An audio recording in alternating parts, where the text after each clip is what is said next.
Bueno, soy José García Roncancio y hoy les voy a hablar sobre un libro llamado La modernidad líquida, específicamente sobre su capítulo 2, la individualidad.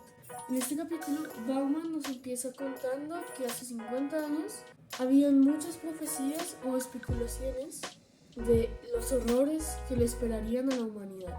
Hablaban de que el mundo iba a ser controlado por pocos y que los ciudadanos comunes no iban a tener poder de decisión. Para esto nos pone como ejemplo una historia de la Biblia, específicamente el discurso de Josué que se llama El orden es la ley y el desorden la excepción.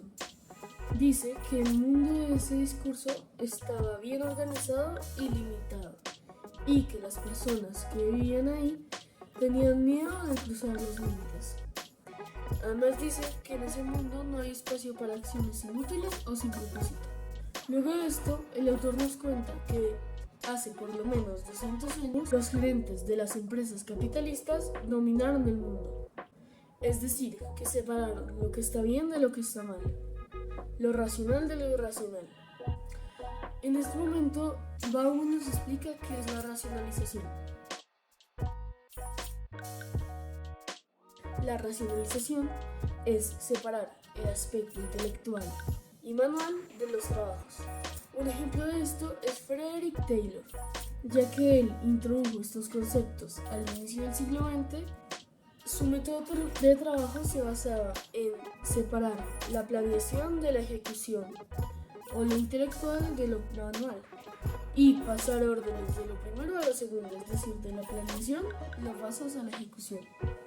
Luego de esto, Bauman nos explica la diferencia entre el capitalismo pesado y el capitalismo ligero, y lo hace con un ejemplo de un barco y un avión, donde dice que los pasajeros del barco del capitalismo pesado confiaban plenamente en que el capitán y los miembros de la tripulación iban a llevar el barco a su destino, y ellos se podían prestar toda su atención a aprender y respetar las normas del barco que estaban escritas en los pasillos.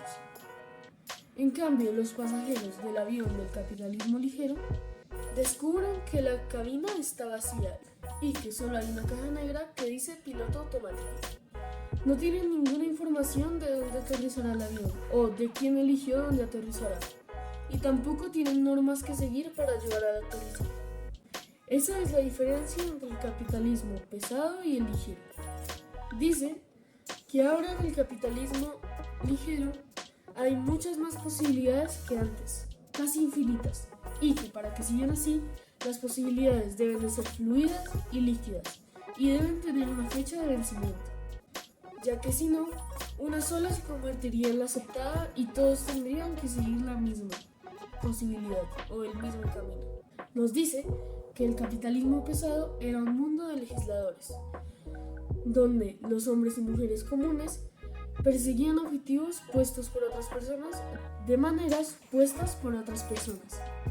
En cambio, el capitalismo liviano es más amistoso con el consumidor y no abolió las autoridades, solamente dejó que existieran, y a su vez dejó que existiera una cantidad tan grande que ninguna de ellas puede conservar su potestad por mucho tiempo y mucho menos calificarse de exclusiva.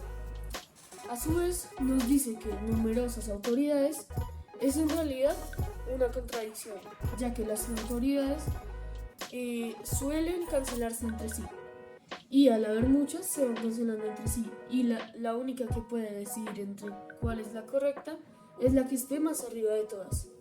Nos dice que las autoridades ya no gobiernan, sino que lo que buscan es encantar o atraer al individuo mediante seducción y deseo. Luego de esto nos dice que en la sociedad moderna pasamos de tener individuos productores a tener individuos consumidores, y que la sociedad de productores estableció la salud como un estándar, por lo que la sociedad de consumidores la suele confundir con estar en forma y nos hace la distinción. Dice que salud es tener la capacidad de hacer las tareas diarias sin ningún problema, y que estar en forma es estar preparado para lo impredecible, para lo que no esperas. y poder lidiar con las cosas impredecibles.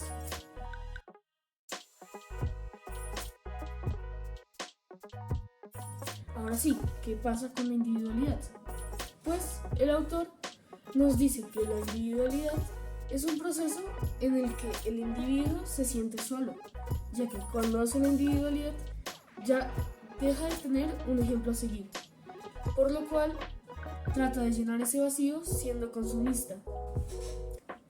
Dice que las cosas son atractivas porque nos dan satisfacción, pero esa satisfacción no dura mucho tiempo y aunque una cosa funciona, el individuo siempre buscará algo mejor que no haya probado, por lo cual existen muchas promociones de cosas nuevas e innovadoras. Sí. Nos dice que esto es culpa del capitalismo moderno, ya que no busca solamente cumplir con nuestras necesidades, sino que va más allá y hace que el individuo siempre tenga deseo de consumir o comprar cosas nuevas, como dije antes. Bauman además dice que tenemos una bendición a medias al poder decidir qué comprar y qué no. Pero en realidad solamente las personas con altos recursos pueden decidir en realidad qué comprar y qué no. Dice que eso es una bendición porque puedes elegir qué comprar, pero también dice que es una maldición porque te tienes que enfrentar a las consecuencias de una mala compra o una mala decisión. Muchas gracias por ver. Este fue Juan Sebastián García tratando de explicar un poco lo que nos explicaba Bauman en el capítulo 2 de su libro. Espero que les haya gustado y me despido. Hasta luego.